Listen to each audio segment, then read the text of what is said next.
Friends, welcome to Mogi kids. வாங்க இன்றைக்கி கோதுமை சேமியா எப்படி செய்கிறதுன்னு பார்க்கலாம்.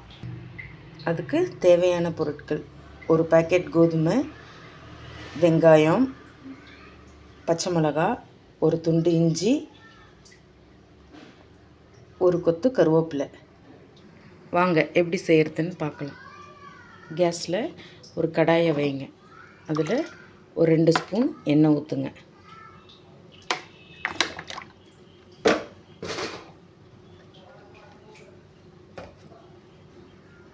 எண்ணெய் காஞ்சின வரையும் ஒரு ஸ்பூன் கடுகு,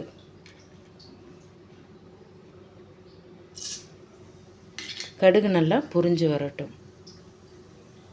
பொரிஞ்ச பிறகு ஒரு ஸ்பூன் கடலைப்பருப்பு,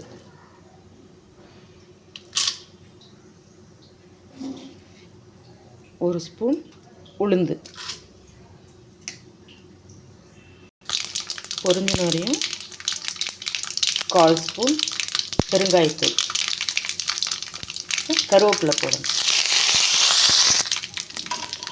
இப்போ கட் பண்ணி வச்ச வெங்காயத்தை போடணும். வெங்காயத்தை போட்டு நல்லா வதக்கணும். பொன்னிறமாக வரை வதக்கிட்டு, வெங்காயம் வதங்கின பிறகு பச்சை மிளகாய் போடணும். இஞ்சியும் போட்டுடலாம். இஞ்சி துண்டு கட் பண்ணி வச்சுருந்தோம்ல, அதையும் போட்டுடணும். வெங்காயம் சீக்கிரம் வதங்கணும்னா ஒரு ஸ்பூன் உப்பு இப்பயே போட்டு நல்லா வதக்குங்க.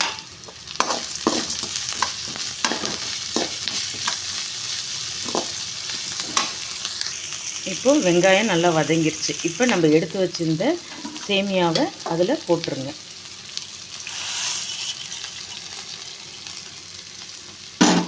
போட்டு நல்லா வதக்குங்க. இப்போது நல்லா வதங்கிருச்சு. வதங்கின வரையும் இந்த ஒரு பாக்கெட்டுக்கு இந்த ஒரு சொம்பு தண்ணி ஊற்றுங்க. சுடுதண்ணியாக ஊற்றுங்க, சீக்கிரமாக வெந்துடும். இப்போ சுடுதண்ணி ஊற்றி நல்லா கொதி வரட்டும். கொதி வர வரையும் வெயிட் பண்ணுங்கள். இப்போ ஒரு மூடியை போட்டு மூடுங்க.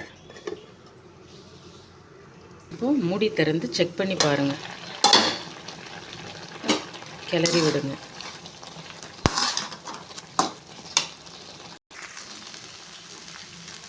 கோதுமை சேமியா தயார்.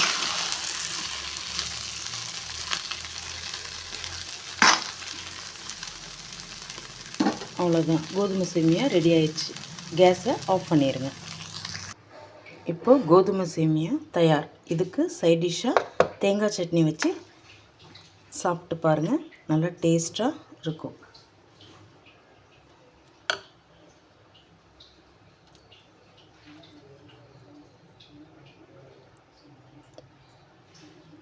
Thanks for watching.